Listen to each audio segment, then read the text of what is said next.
Mis padres le organizaron a mi abuela una lujosa fiesta de 90 cumpleaños y posaron para fotos de devotos. Ninguno de ellos la había visitado en todo el año. Entonces ella miró más allá de ellos, dio una palmada en la silla a su lado y preguntó por mí, a la que llamaban la ayuda. Luego dijo algo que les borró la sonrisa de la cara. La pancarta sobre la silla de ruedas de mi abuela decía, devotos, en letras doradas. Mis padres estaban debajo de ella con las manos apoyadas en sus hombros, sonriendo para el fotógrafo que habían contratado para su 90 cumpleaños. Ninguno de ellos la había visitado ni una sola vez ese año. Lo sabía porque era yo quien le preparaba las cenas, la llevaba a las citas y dormía al final del pasillo con un oído alerta por si se caía. Pero en esas fotos de la fiesta, yo no estaba a su lado. Estaba al fondo, sosteniendo una bandeja. Así es como me presentaban, la ayuda. Mi nombre es Hannah Kalewa. Tengo 35 años y había dejado de corregir a la gente que solo me veía cuando necesitaban que les llevaran algo. Entonces mi abuela miró más allá de la sonrisa perfecta de mi padre, más allá de las perlas de mi madre, y dio una palmada en la vieja silla a su lado, la que nadie tocó después de que muriera el abuelo. Hannah, dijo suavemente, siéntate aquí. Y lo que dijo a continuación hizo que la sonrisa de mi padre desapareciera antes de que el fotógrafo pudiera tomar otra foto. Voy a contarles lo que dijo. Voy a contárselo todo. La silla, la casa, los $8.000. La tarde en que un oficial de títulos de propiedad giró la pantalla de un ordenador y toda la sala se quedó en silencio. Pero si alguna vez han sido ustedes los que se quedaron, los que se presentaron cada día mientras el resto de la familia aparecía para las fotografías, hagan una pequeña cosa por mí primero. Suscríbanse para que las personas que necesitan esta historia puedan encontrarla y díganme en los comentarios desde donde están escuchando. Me gusta saber quién está en la habitación conmigo. Luego, permítanme llevarlos 4 años atrás, al día en que me mudé a su casa. Lo primero que recuerdo de esa casa es el olor a cedro. Vivía en la madera de una vieja mecedora que construyó mi abuelo. Y se había impregnado en la cocina a lo largo de los años hasta que toda la habitación olía débilmente a un bosque en el frío. Dejabas de notarlo después de un tiempo. Y luego, más tarde, cuando todo lo demás había desaparecido, era lo que permanecía. Lo que podía devolverme a esa cocina en un solo aliento. Cada mañana, preparaba café en esa cocina. 2 tazas, una para mí, otra para la abuela, con el chorrito de crema que ella fingía no querer. Le preparaba sus pastillas en el platito azul, las contaba con el dedo y llevaba ambas tazas a la mesa junto a la ventana. Ella tenía 90 años esa primavera, pero la mayoría de los días todavía se despertaba antes que yo. Siéntate un minuto, decía, dando una palmada en la mesa. El café puede esperar. Así que me sentaba. La taza estaba caliente en mis manos, y la luz de la mañana entraba baja y amarilla, y ella miraba la mecedora en la esquina, de la manera en que algunas personas miran la fotografía de alguien que extrañan. Para entonces teníamos un ritmo, las dos. Ella me contaba cuáles de sus historias ya había oído, y luego las contaba de nuevo de todos modos. Yo le leía los obituarios porque le gustaba saber quién se había ido y el tiempo porque le gustaba discutir con él. Cuando sus manos estaban mal, le abrochaba el suéter. Cuando estaban bien, ella apartaba las mías y lo hacía ella misma. Lenta y orgullosa. Y aprendí a dejarla. 4 años te enseñan cuándo ayudar y cuándo dar un paso atrás y dejar que una persona conserve lo que es suyo. Esta vieja silla todavía te conoce, dijo una vez, y se estiró para dar una palmada en el reposabrazos donde el cedro se había vuelto liso y oscuro. Había un lugar desgastado en ese reposabrazos, una ranura poco profunda con la forma exacta de un pulgar. El pulgar de mi abuelo. Lo había puesto allí durante más de 30 años de sentarse, mecerse y pensar, y después de su muerte, nadie movió la silla ni un centímetro. No pensaba mucho en esas mañanas tempranas sobre lo que significaba la silla. Pensaba en el día que tenía por delante, su cardiólogo el martes, la farmacia el viernes, la fuga bajo el lavabo del baño que siempre tenía la intención de arreglar. Pensaba en cosas pequeñas porque las cosas pequeñas eran a lo que había renunciado el resto de mi vida para hacer. En la puerta del refrigerador, sujeta por un imán con forma de girasol, había una pequeña tarjeta de cita. La había mirado 100 veces sin leerla, un nombre, una fecha, una dirección en el centro. Mucho más tarde aprendería para qué era exactamente esa tarjeta. Las manos de Walt todavía estaban en esa madera. Deberían entender cómo me veía mi familia porque eso explica todo lo que vino después. Mi madre, Diane, llamaba a casa 2 veces por semana, y las llamadas siempre eran sobre logística. Asegúrate de que el lugar esté presentable, cariño. Puede que pasemos por allí. Nunca pasaban. Pero esa primavera, las llamadas aumentaron porque iba a haber fotografías. Una prima que no había visto desde un funeral vino a dejar una tarjeta y me encontró en la cocina con un paño de cocina sobre el hombro. Oh, dijo, mirándome a mí, a la abuela y de nuevo a mí. ¿Eres la asistente que contrataron? No la corregí. Había dejado de corregir a la gente. Mi madre respondió por mí de todos modos, entrando como una ráfaga por la puerta con las llaves todavía en la mano. Ella es la ayuda, básicamente, ¿no es así, cariño? Lo dijo de la manera en que dirías algo amable. Esa era la peor parte. Creía que era amable. Aquí está la cuestión sobre la palabra ayuda. 4 años antes de eso, yo tenía un trabajo en una oficina a 1 hora de aquí y un apartamento con mi nombre en el contrato de arrendamiento y un futuro que corría en línea recta. Luego, la mano de la abuela empezó a temblar demasiado como para sostener un tenedor. Y se cayó una vez al tratar de alcanzar una taza y alguien tuvo que venir. Hubo una llamada telefónica familiar al respecto. Mi padre tenía trabajo. Mi madre tenía a los nietos por el lado de Trevor. Mi hermano tenía un cierre de negocio. Yo tenía un futuro que corría en línea recta. Y renuncié a él. Y fui la única que levantó la mano. Mi último sueldo, la indemnización del trabajo que dejé, fue un poco menos de $8,000. La abuela intentaba devolvérmelo, y más cada semana, doblando billetes en mi palma como si fuera una adolescente haciendo recados. No lo aceptaba. Discutimos sobre ello durante un mes. Finalmente, para terminar, le puse todo el sobre en sus manos. Solo guárdamelo, abuela, le dije. Ella miró el sobre y luego a mí, y algo en su rostro se tranquilizó. Entonces te lo guardaré, dijo. Me habían llamado cosas peores que la ayuda. La mecedora solo se mencionó una vez en toda esa temporada, y no fue de manera amable. Mi padre, Glenn, hizo una de sus raras apariciones. 20 minutos, con el abrigo todavía puesto. Y se quedó en la puerta de la cocina, mirando la silla como si fuera una mancha en el suelo. Tiraremos esa cosa vieja con el tiempo, dijo. De todos modos, se está cayendo a pedazos. No se estaba cayendo a pedazos. Mi abuelo, Walt, la había construido el invierno antes de enfermar. De cedro que secó en el garaje. Lijó esa silla durante 2 inviernos enteros. Había construido cosas toda su vida, vallas, un columpio en el porche, una cuna para mí que mi madre regaló. Pero la silla fue lo último y lo mejor, y se mecía en ella cada tarde con la radio baja hasta que el cáncer le quitó la fuerza de los brazos. Fue el único mueble que terminó. Había uno a medio construir todavía bajo una sábana en el garaje, congelado en el momento en que sus manos dejaron de funcionar. La abuela me dijo una vez que cuando yo era pequeña, mi abuelo me dejaba sentarme en su regazo en esa silla y a nadie más. Ni a Glenn, ni a mi hermano, a mí. Le habría gustado verte en ella, dijo, y puso su mano seca y cálida sobre la mía en el reposabrazos. A nadie más se le permitía tocarla. Esa silla fue lo único que terminó, y lo único que más tarde llamarían basura. Mi hermano Trevor era de quien la familia estaba orgullosa. Trevor usaba buenos trajes y trabajaba en una compañía de títulos y depósitos al otro lado del río. Y en cada día festivo, se reclinaba y explicaba a la sala cómo funcionaba realmente el mundo. Le gustaba decir que conocía los entresijos del papeleo. Yo crecí en el espacio debajo de todo eso, la que era buena en las cosas silenciosas. Cuando era niña y Trevor traía a casa un trofeo, iba a la pared del vestíbulo principal, en una fila que todavía está allí. Cuando yo traía a casa un boletín de notas, iba al refrigerador hasta que se deslizaba detrás de la leche.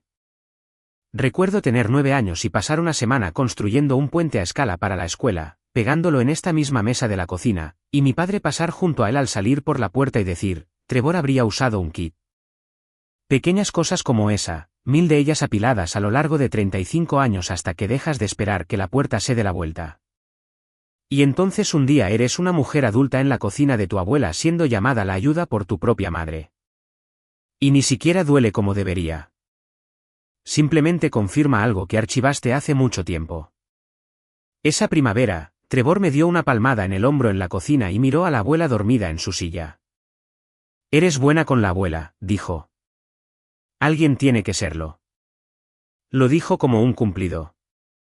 Te digo esto para que entiendas. Ninguno de ellos se estaba retorciendo el bigote. Simplemente no podían verme como algo más que un par de manos, y no podían ver a la abuela como algo más que un problema que eventualmente se resolvería a su favor. Trevor siempre supo qué papeles importaban. Esa tarde, Loretta de la casa de al lado vino con un plato cubierto de papel de aluminio y me encontró en el fregadero. ¿Ha pasado tu padre?, preguntó. ¿Para nada? No respondí lo suficientemente rápido y ella leyó el resto en mi cara. Loretta había vivido en la casa de al lado durante casi 40 años. Venía al menos una vez a la semana con sopa o sin nada, solo para sentarse. Esa tarde, puso el plato en el mostrador, se sentó en la silla de la cocina frente a la abuela, y las dos retomaron una conversación que claramente había estado en marcha desde la administración Carter. Vi a mi abuela reírse de algo que solo ellas dos entendían. Y pensé en el calendario en la pared de la cocina de Loretta, del tipo de papel, donde escribía todo con bolígrafo. Marqué su cumpleaños en mi calendario con bolígrafo, me dijo Loretta al salir, como si fuera un pequeño hecho privado que quería que tuviera. Luego, más bajo. 11 meses que tu gente se ha mantenido alejada. Los cuento. Alguien debería. Familias. ¿Quién aparece? Habían pasado 11 meses desde que cualquiera de ellos, Glenn, Diane, Trevor, había cruzado esa puerta por cualquier razón que no fuera una foto festiva. Entonces mi teléfono vibró. Un mensaje de texto de mi padre. Pasaré la semana que viene. Necesito hablar de algunas cosas. Después de 11 meses, algunas cosas. Vino un jueves con una carpeta. Puso la carpeta en el mostrador de la cocina. Manila, gruesa, una esquina de papel asomando. Y luego salió al porche trasero para atender una llamada, deslizando la puerta de cristal casi hasta cerrarla detrás de él. Yo estaba en la estufa. Seguí revolviendo. Su voz llegaba a través de la rendija en pedazos. Pensaba que no podía oírlo por encima del ventilador. Se equivocaba en eso. No, ella estará bien allí. Es un buen centro. La cuchara seguía moviéndose en mi mano. ¿Sopa? Le estaba haciendo sopa, la que le gustaba, con las pequeñas estrellas de pasta, y podía olerla y oír la voz de mi padre al mismo tiempo, y las dos cosas no encajaban en mi cabeza. Una vez que mamá se instale, cerramos. Dejé de revolver. La cocina seguía a mi alrededor. El ventilador, la sopa burbujeando, un pájaro en algún lugar afuera. Pero todo se volvió extrañamente lejano, como si lo estuviera escuchando a través del agua. Lo dijo de la manera en que dirías una palabra sobre una factura. Una vez que mamá se instale, cerramos. Mi abuela estaba dormida a 12 pies de donde mi padre estaba en el porche, decidiendo la fecha en que se desharía de ella, y yo me quedé allí con el vapor subiendo a mi cara y no me di la vuelta y no dije nada. Cuando volvió a entrar, recogió la carpeta. La esquina de papel se deslizó mientras la levantaba, y por medio segundo, vi la línea superior de la página de debajo. 2 palabras en negrita. Acuerdo de compra y un encabezado en la parte superior, un nombre que aún no conocía. Arrowry. Instalada como una factura. No volvió por su madre. Volvió por la casa. Esa noche, le conté a la abuela lo que había oído. Me senté en el borde de su cama con las manos entrelazadas entre las rodillas, y le conté sobre la llamada, y las palabras instalada y las 2 palabras en la página. Esperaba que tuviera miedo. Yo tenía miedo por las 2. Ella no lo tenía. Se estiró y encendió la lámpara, y en la luz suave, me miró con una firmeza que me erizó la nuca. Me encargué de algunas cosas el otoño pasado, dijo. ¿Qué cosas? Me dio una palmada en la mano. Mañana conocerás a Gail. Abuela, ¿quién es Gail? Soy vieja, Hannah. Una pequeña sonrisa seca. No estoy dormida. Y recordé la tarjeta de cita en el refrigerador, la que había mirado 100 veces. El nombre, la dirección del centro, lo que nunca había leído. También hay una carta, añadió, acomodándose de nuevo contra las almohadas. Pero todavía no. ¿Quién era Gail? Gail Puig trabajaba en un edificio bajo de ladrillos en el centro, en una oficina que olía a café y papel, y me habló como si yo fuera una joven inteligente de 18 años que merecía la verdad en palabras sencillas.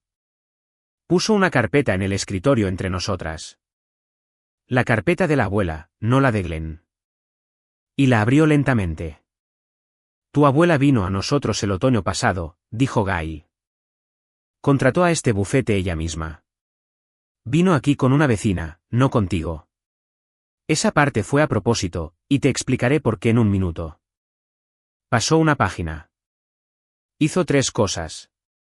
Primero, puso la casa en un fideicomiso en vida.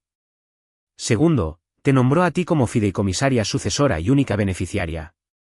Tercero, revocó el poder notarial que tu padre había estado ostentando.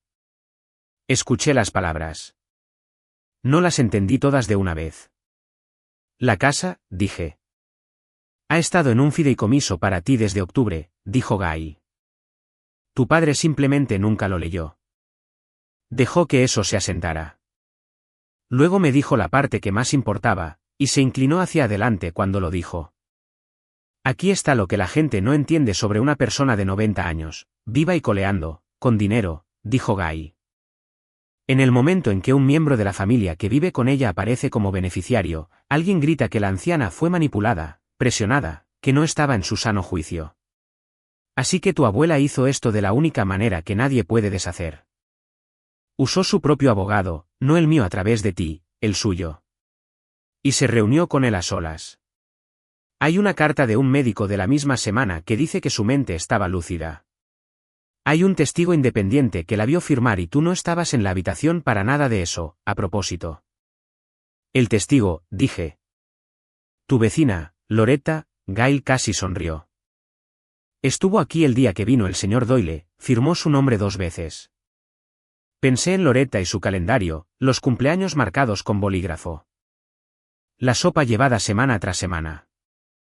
Mientras mi propia familia estaba ocupada olvidando que mi abuela estaba viva, la mujer de al lado había sido testigo en el sentido legal y en todos los demás. La verdad ya estaba archivada. Luego, la cara de Gail cambió y dejó su bolígrafo. Ahora, dijo, háblame de este acuerdo de compra que mencionaste. Le conté lo que había visto. 2 palabras y un encabezado. Gail hizo una llamada telefónica, luego otra, y 40 minutos después, había reunido lo suficiente para dibujar su forma. Me lo expuso con las manos planas sobre el escritorio, un hecho a la vez, como si estuviera colocando piedras en una fila. Mi padre no había estado hablando de un plan. Mi padre había firmado un contrato.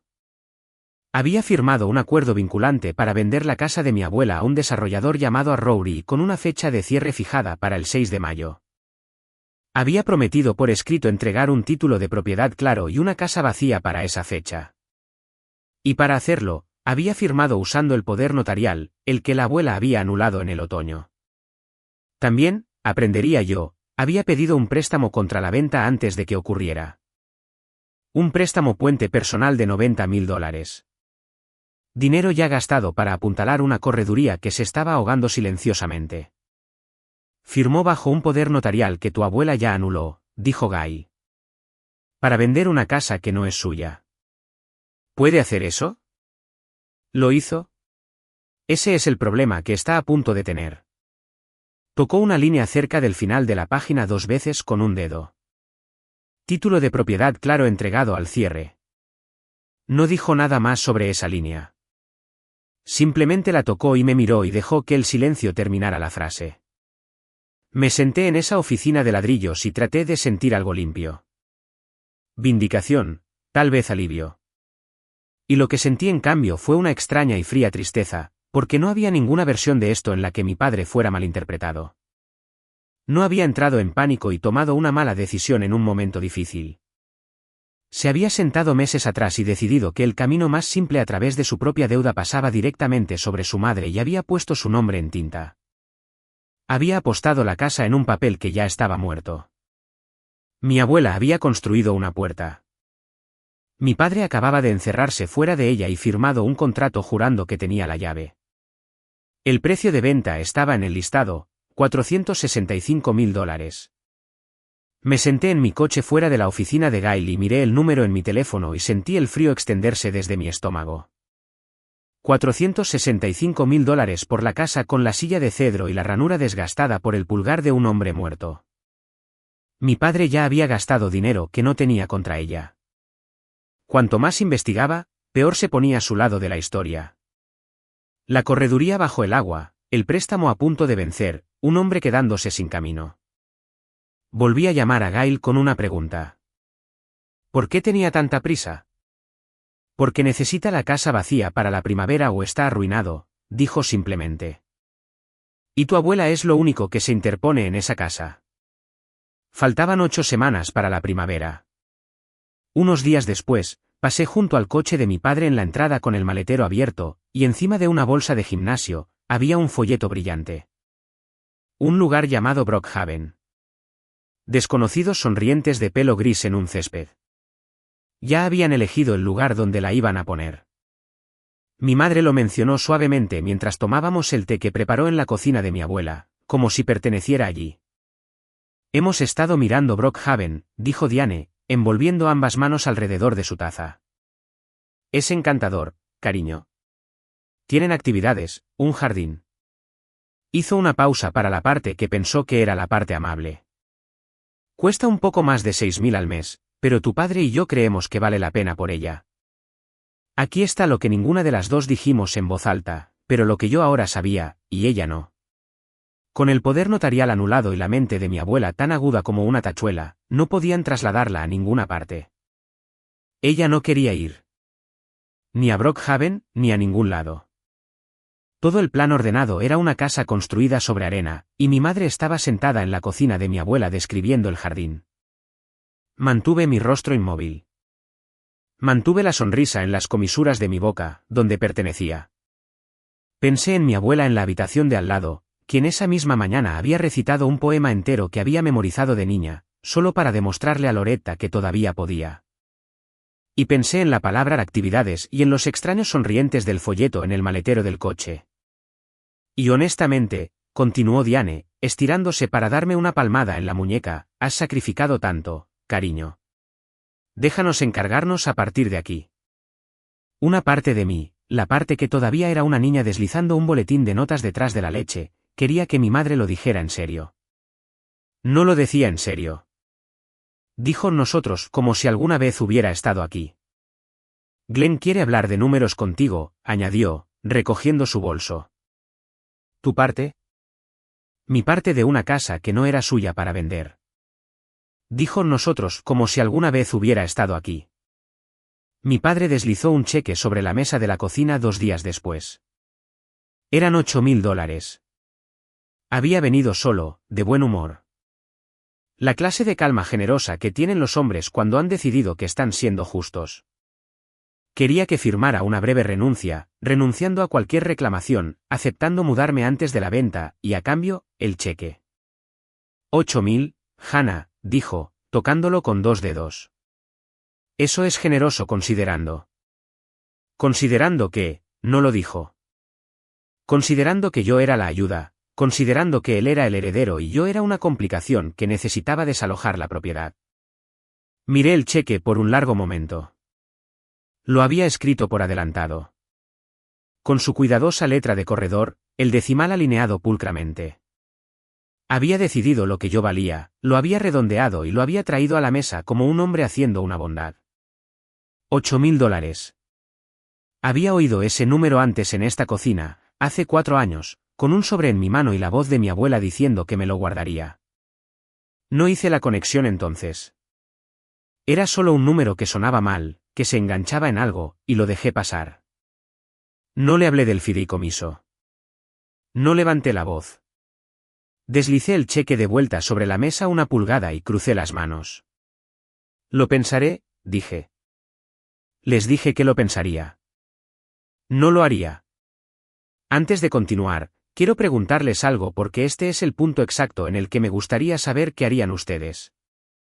Si su propio padre les deslizara $8.000 sobre la mesa para hacerles desaparecer silenciosamente antes de vender la casa de debajo de la mujer a la que habían renunciado a todo para cuidar, ¿lo aceptarían o mantendrían su posición?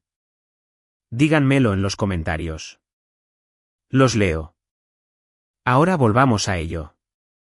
Pensaron que $8.000 compraban mi silencio. Mi abuela ya había comprado mi futuro con los mismos $8.000, aunque yo aún no lo sabía. Después de eso, mi padre empezó a venir con carpetas. No una carpeta, una rotación de ellas metidas bajo el brazo, dejadas en los mostradores, abiertas y cerradas. Simplemente pasaba a ver a mamá y luego pasaba 40 minutos en el porche trasero con su teléfono. Mi hermano Trevor también vino, y tenía una costumbre que noté y archivé. Le gustaba ordenar las cosas. Enderezaba la pila de correo en la mesa del vestíbulo. Hojeaba la carpeta que su padre dejaba. Solo manteniendo el papeleo ordenado, hermana, dijo una vez, sorprendiéndome mirándolo. Yo sabía lo que ellos no sabían. Lo sabía. Eso es algo extraño de llevar contigo. Rellenaba el agua de mi abuela y sonreía a mi padre, y por dentro sostenía un hecho tan pesado que debería haberse notado en mi cara. Hubo noches en que me quedé despierta, medio convencida de que lo diría en sueños. Hubo mañanas en que ensayé no decirlo. La parte más difícil no fue el silencio. La parte más difícil fue verlos ser crueles con ella, suavemente, con folletos, té y brindis, y saber que ella ya lo había visto venir. Ya había construido el muro, ya había decidido en quién confiaba. Solo tenía que mantenerme quieta dentro de su plan y dejar que funcionara. A Trevor le gustaba tener su papeleo ordenado. Gail llamó para ver cómo estaba y dijo una cosa que se me quedó grabada. Lo que sea que firmen ahora no cambia nada, dijo, pero observa lo que archivan. Hubo una cena en casa de mis padres, la última antes de la fiesta, y fue donde intentaron cerrar el trato conmigo. Nos sentamos bajo la fila de trofeos de Trevor. Diane sirvió estofado de ternera, y entre la ensalada y el plato principal, la palabra familia se tomó y se usó como una herramienta. Somos una familia, Hannah, dijo mi padre. Las familias toman decisiones difíciles juntas. Has hecho tu parte. Nadie dice que no lo hiciste. Lo dijo como un hombre cerrando un trato, cálido, razonable, ya más allá del punto de desacuerdo. Claramente lo había pensado bien. Cada frase estaba construida para que un no sonara egoísta. Simplemente es el momento, dijo Diane. Trevor cortó su carne y no levantó la vista. No puedes esperar vivir en esa casa para siempre, dijo. Nunca iba a ser tuya. El tenedor pesaba en mi mano. Me dolía la mandíbula de mantener la cara inmóvil. Soy familia, quise decir. Dije una versión de ello en voz baja en el silencio. Soy familia, dije. Ustedes simplemente lo facturan de manera diferente. Por un segundo, nadie habló. Luego mi padre se apartó de la mesa para coger más vino. Y mientras se levantaba, dijo lo que convirtió la fiesta en lo que se convirtió. Lo resolveremos en el cumpleaños, dijo delante de todos. ¿Limpio? Querían un sí. Les di un asentimiento. Conduje a casa esa noche y llamé a Gail e hicimos una decisión que no era una decisión en absoluto porque las matemáticas ya se habían hecho por nosotras en una oficina de ladrillos en el centro. No haríamos nada, no nada como suena. Las protecciones ya estaban vertidas y fijadas. El poder notarial estaba anulado. Mi abuela estaba lúcida, lo que significaba que nadie podía obligarla a salir de su propia casa. La casa era suya dentro de un fideicomiso que se dirigía a mí. Cada cosa ruidosa que mi padre podía hacer era un hombre empujando una puerta cerrada desde el lado equivocado. No lo combatimos, dijo Gail.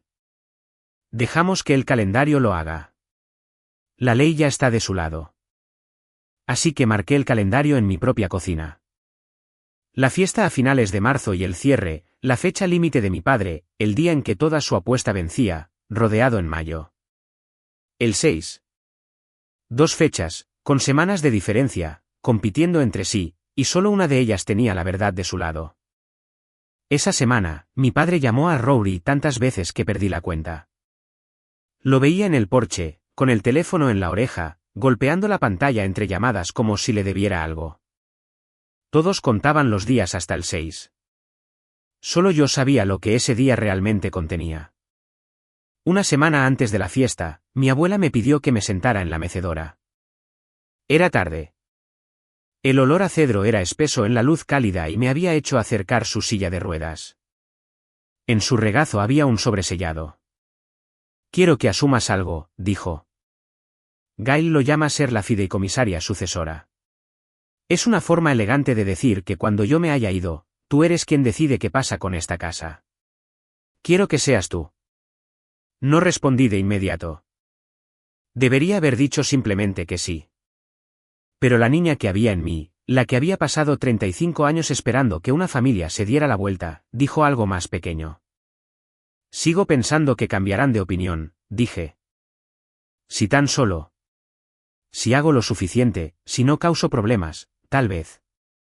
No lo harán, cariño. Lo dijo sin crueldad, lo cual fue peor. Amo a mi hijo. Lo llevé en mi vientre, y lo he visto durante 60 años. Elegir lo fácil por encima de lo correcto. Y no voy a fingir en mi partida que nunca lo vi. Dejó que eso se asentara. Tú. Nunca tuve que dudar de ti. Simplemente viniste. Luego extendió el sobre. En el frente, con su cuidada letra, decía para Hannah. ¿Lo que guardé? No lo abras hasta que tengas que hacerlo, dijo. Sabrás cuándo. Tomé el sobre. El papel era áspero bajo mi pulgar. Te quedaste, dijo mi abuela. Esa es toda la prueba que necesité. Me eligió en tinta, no en una fiesta. A la mañana siguiente, sola en la casa, me senté en la silla de mi abuelo por primera vez en mi vida. No sé por qué fue esa mañana. La abuela dormía al final del pasillo. Los papeles de aceptación que Gail había dejado estaban en la mesa de la cocina con un bolígrafo, y la silla estaba justo allí. El cedro se había vuelto liso y oscuro, la ranura desgastada por un pulgar que ya no estaba allí. Me senté en ella lentamente, como si la madera pudiera oponerse. No lo hizo. Me sostuvo como lo había sostenido a él. Y lo que había estado llevando desde el día en la estufa surgió de repente, y me permití llorar. Una vez, con la mano apoyada en el reposabrazos sobre el lugar desgastado, encajando mi propio pulgar en la ranura que no era mía y ya tampoco era suya. Luego me sequé la cara y fui a la mesa y firmé. Está bien, Walt, le dije a la cocina vacía. Está bien, abuela. El sobresellado estaba junto a los papeles, todavía cerrado. Para Hannah, lo que guardé. Lo firmé en su silla y me permití llorar una vez. Parte de lo que sucedió ese mes solo lo supe más tarde, de Gail, sentada en la misma oficina de ladrillos después de que todo terminara. Mientras yo firmaba papeles en la silla de mi abuelo, mi padre estaba al teléfono rogando a Rory una prórroga y no obteniendo ninguna.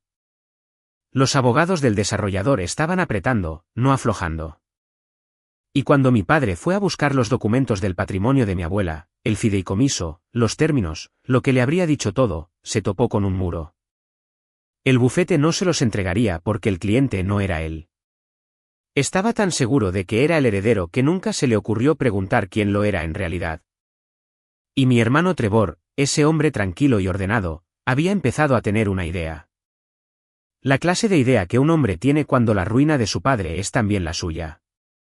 Cuando ha confirmado cosas que no debería, cuando trabaja en un lugar con un sello de notario y la sensación de que el papeleo es solo una historia que cuentas de manera suficientemente convincente. Aún no lo había puesto en papel. Lo haría. Ya se estaba ahogando. Simplemente sonreía en las fiestas. Yo me comprometí en privado. Ellos estaban a punto de actuar en público. La fiesta tenía una fuente de chocolate.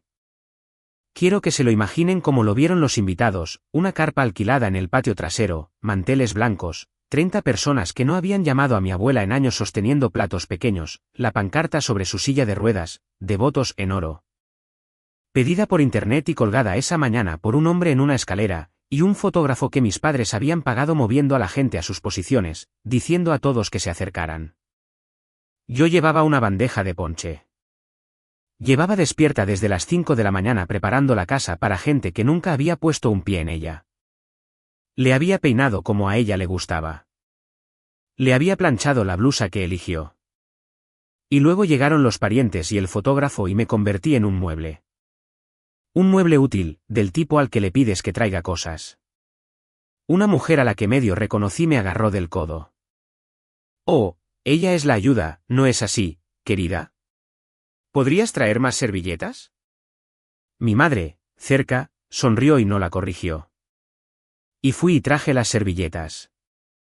Y en algún momento, un flash de cámara me capturó en el fondo de una foto subtitulada más tarde con la palabra familia. Loretta estaba allí, con su buen cardigan.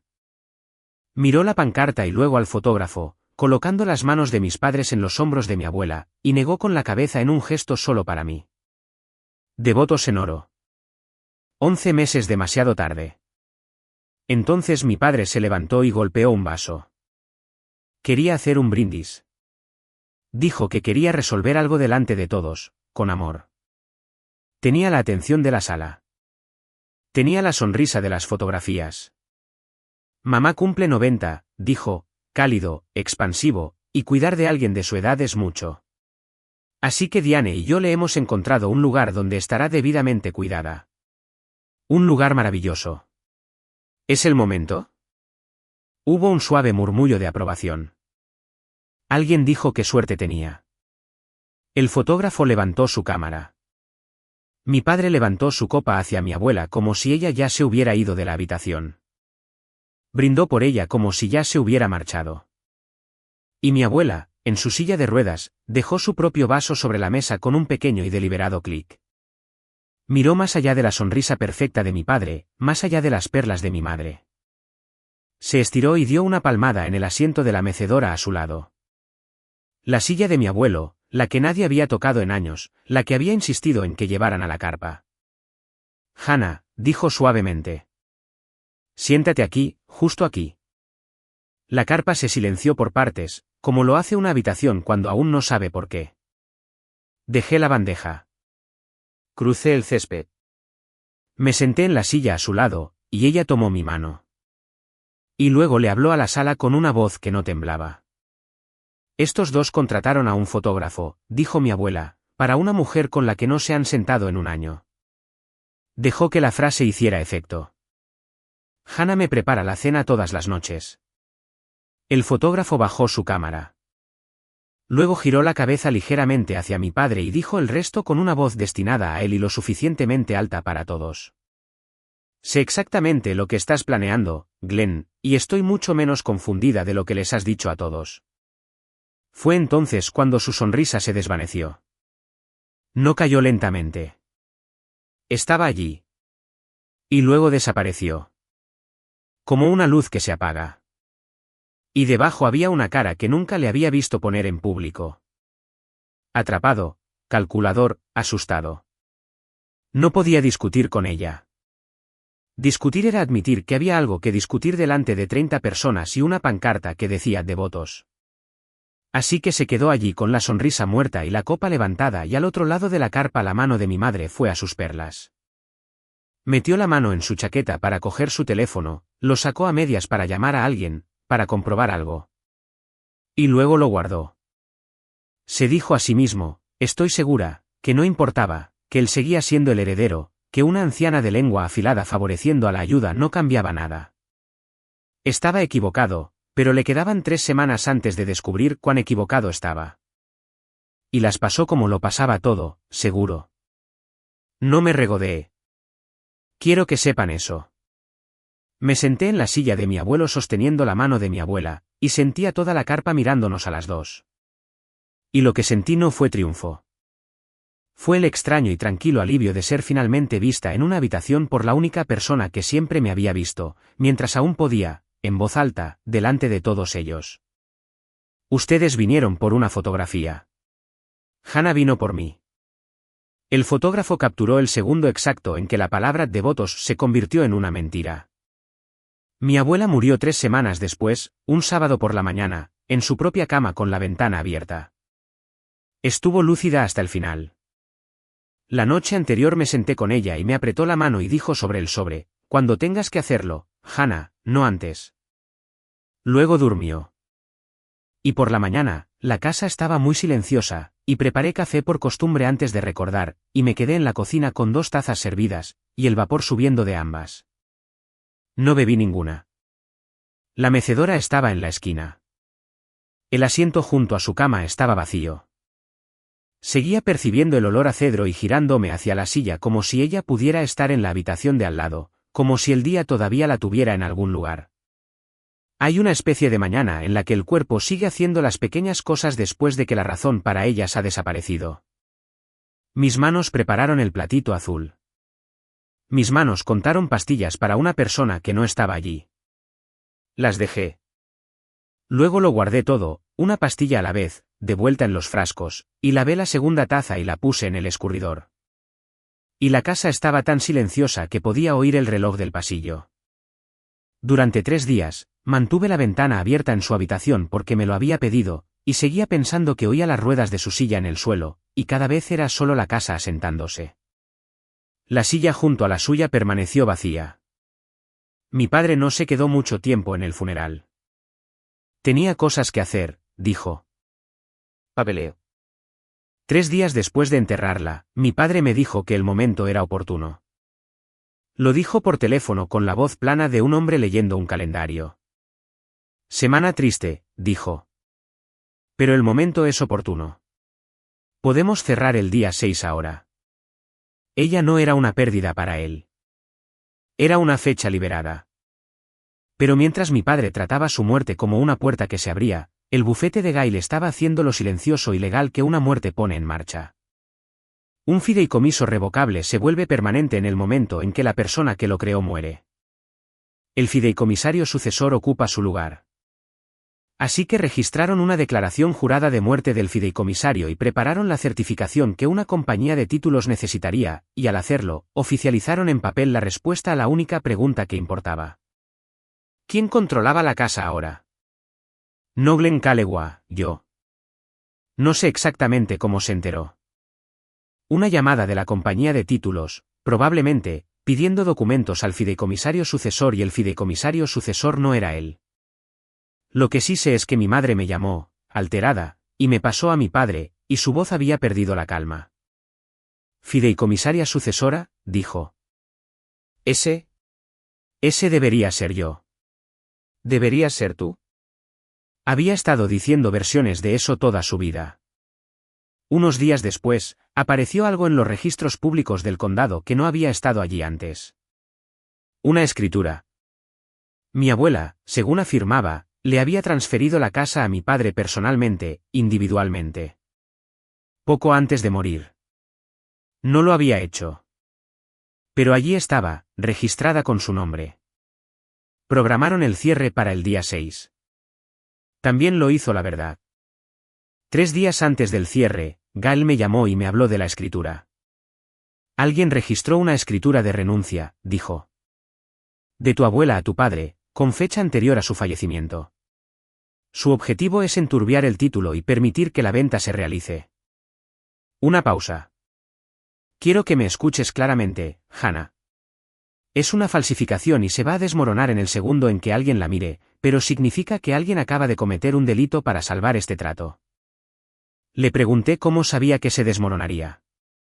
Por dónde tiene que fallar, dijo. Lo veremos el día 6. Estate allí. No traigas nada, solo estate allí. Así que, la mañana del 6 de mayo, conduje a la oficina de la compañía de títulos en el centro. Quiero decirles que estaba tranquila. En su mayor parte, lo estaba. Mis manos estaban firmes en el volante, Pero había enterrado a mi abuela menos de un mes antes, y estaba conduciendo a la sala donde mi padre tenía la intención de vender la casa en la que ella murió, y había una escritura falsificada con su nombre, en un archivo público. Agarré el volante un poco más fuerte en los semáforos. Entré al cierre de la venta de la casa de mi abuela y me senté en una larga mesa con mi padre al otro lado. Mi padre ya estaba allí, con un buen traje y esa calma confiada de vuelta en su rostro. Mi madre se sentó a su lado, en silencio, con las manos en el regazo. Al otro lado de la mesa había dos personas de Arrow Ridge y su abogado, y a la cabeza se sentaba la oficial de títulos con un ordenador vuelto hacia ella. Gail se sentó a mi lado. No buscó ni un solo archivo. Cruzó las manos como yo había cruzado las mías sobre los $8,000 y esperó. Firmemos esto, dijo mi padre, sonriendo a la oficial de títulos. La casa está libre de cargas. La oficial de títulos no le devolvió la sonrisa. Se desplazó por la pantalla, luego dejó de desplazarse y volvió a subir lentamente, leyendo algo 2 veces. Giró la pantalla para que la mesa pudiera verla. El título está en un fideicomiso, dijo. La fideicomisaria sucesora es la señorita Callewa. Me miró. Y está sentada aquí mismo. La sonrisa de mi padre se mantuvo a la fuerza. Eso es un error, dijo. El abogado de Arrow Ridge se inclinó y leyó la pantalla por sí mismo. Cuando se reclinó, su voz se había vuelto fría y plana. La voz de un hombre calculando su propia exposición. Nos vendió una autoridad que nunca tuvo, señor Callewa, dijo. Su comprador acababa de convertirse en su demandante. La mano de mi padre cayó sobre la mesa. No un golpe, una presión, los dedos extendidos, estabilizándose. Hay otra escritura, dijo. Ella me firmó la casa antes de morir. Trevor, que también había venido, que había estado de pie junto a la pared todo el tiempo, siendo silencioso y ordenado, dio un paso adelante. Está registrada, dijo Trevor. Es anterior a la transferencia del fideicomiso. Gail abrió su carpeta por primera vez. Entonces coincidirá con el diario del notario, dijo, y la cadena de título. Echemos un vistazo. Puso 3 cosas sobre la mesa, una a la vez. Una copia de la escritura registrada, el diario del notario, la cadena de título. Puso su dedo en la cadena de título primero. La casa entró en el fideicomiso el otoño pasado, dijo. Después de eso, tu madre ya no la poseía como persona. El fideicomiso sí. No podía firmársela a nadie individualmente. Solo el fideicomiso podía moverla. Deslizó su dedo 1 pulgada. Esta escritura la tiene a ella firmándola como ella misma. Esa firma no podía transferir nada. Vale menos que el papel. Se volvió hacia el diario del notario. El notario de esta escritura lleva un diario. El Estado lo exige. Tocó una línea en blanco. No hay ninguna entrada para ello. ¿Ninguna? No se notarió nada esa semana. Mi hermano Trevor se puso del color del mantel. Mi padre intentó la última puerta. No estaba bien, dijo. Al final, estaba confundida. ¿Alguien la convenció? No. Gail no levantó la voz. Deslizó una hoja más sobre la mesa. Su propio abogado se reunió con ella a solas el otoño pasado. Hay un certificado que lo dice. Hay una carta de un médico de la misma semana. Y hay un testigo que la vio firmar en su sano juicio que lo dirá bajo juramento. Lo dejó reposar. Su nombre es Loretta. Vive al lado. Firmó 2 veces. No podía ceder lo que el fideicomiso ya poseía. La habitación se quedó en silencio. Ya no era mi padre al otro lado de la mesa. Quiero ser honesta sobre eso porque es el momento en que cambió para mí. El hombre que presionaba su mano plana sobre la mesa para evitar que temblara era Glenn Callewa, un corredor que había firmado su nombre en un poder notarial que sabía que estaba anulado y luego lo firmó a un comprador y luego, cuando eso falló, puso una falsificación en una oficina pública. La palabra padre no le encajaba en esa habitación. Dejé de usarla incluso en mi propia cabeza. Glenn Callewa miró los 3 papeles frente a él. Luego perdió la calma. Se levantó tan rápido que la silla raspó. Dijo que era una trampa. Dijo que la anciana había sido puesta en su contra. Me señaló a mí y luego a Gail y su voz subió y se quebró. Mi madre le puso la mano en la manga y él la apartó. El abogado de Rory ya estaba hablando en voz baja por teléfono. La oficial de títulos ya estaba moviendo la escritura falsificada a una carpeta separada. Yo no dije nada. Me senté en mi silla con las manos cruzadas y vi cómo el trato moría y vi cómo una falsificación registrada se convertía en una remisión penal y vi a mi hermano mirar un diario de notario que no contenía su mentira. Todo se deshizo a partir de ahí en el lenguaje plano de las consecuencias. La demanda del comprador por fraude. El préstamo puente sin una casa detrás. La licencia de corredor que no sobrevive a firmar tu nombre en una escritura que falsificaste. Mi madre, que había descrito el jardín, sentada muy quieta con las manos en el regazo, viendo al hombre que había defendido desmoronarse en una habitación llena de extraños y aprendiendo en tiempo real exactamente lo que le había ayudado a alcanzar. Nada de eso necesitó que yo levantara la voz. No dije nada. El papel lo hizo. Mi padre perdió la casa en el tiempo que se tarda en imprimir un informe de título. Si han llegado hasta aquí conmigo, entonces esta última parte es para ustedes. Y quiero preguntar una cosa antes de contarla. Desde donde sea que estén escuchando, si alguna vez han sido los que se quedaron, los que solo veían cuando necesitaban que les llevaran algo, cuéntenmelo en los comentarios. Los leo todos.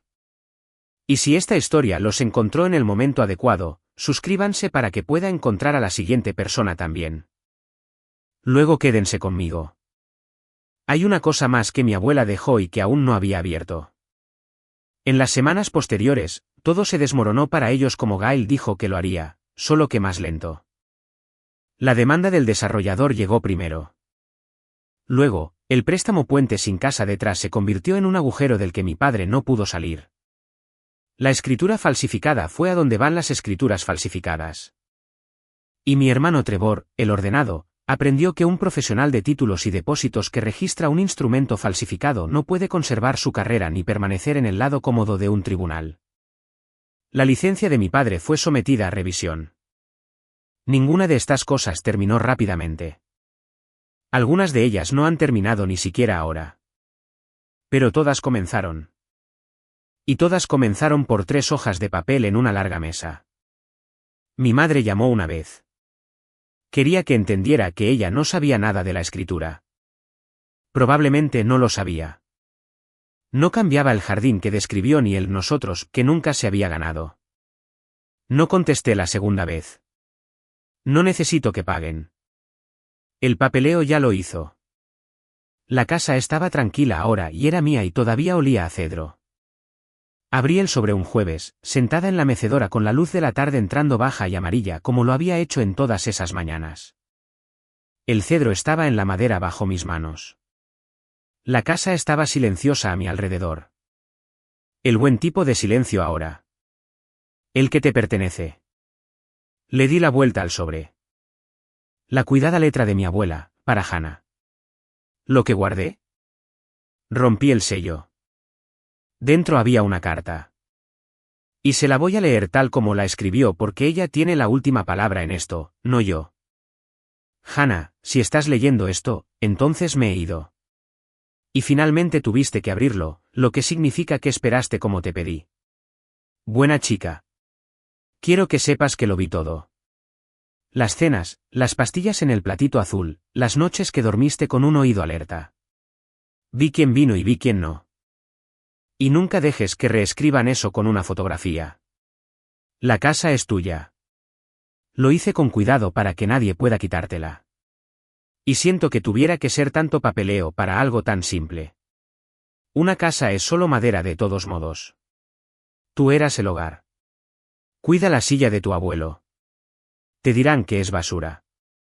Vale más que la casa. No dejes que la tiren. Hubo un golpe en la puerta mientras leía, y era Loretta con un plato. Y cuando vio la carta en mi mano, no dijo nada por un momento. Luego se sentó frente a mí, de la manera en que se había sentado frente a mi abuela 1000 veces. Sabía exactamente lo que estaba haciendo, dijo Loretta suavemente. Yo misma lo firmé justo en esa mesa. Estaba más lúcida ese día que toda tu familia junta. La tía de mi padre también llamó esa semana. Una tía abuela con la que apenas había hablado, que había estado en la carpa bajo la pancarta dorada. Se había enterado. Quería que supiera que estaba avergonzada de haberles creído alguna vez. Las fotografías, resultó, habían convencido a las personas para las que fueron hechas, hasta que dejaron de hacerlo. Me había estado protegiendo todo el tiempo. Había una postdata.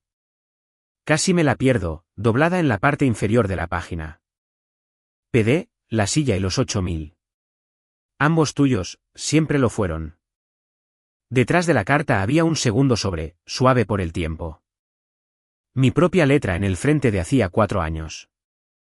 Dentro, intacto, estaba el dinero. $8000. Los mismos $8000 que le había puesto en las manos en esa cocina y le había dicho que los guardara. Los mismos 8000 que mi padre había deslizado sobre la mesa para hacerme desaparecer, llamándolo generoso, llamándolo mi parte justa. Había sido mi propio dinero todo el tiempo. Me había ofrecido un cheque por la cantidad exacta que mi abuela había estado guardando silenciosamente para mí durante 4 años en un sobre con mi propio nombre, esperando. Pensó que me estaba comprando.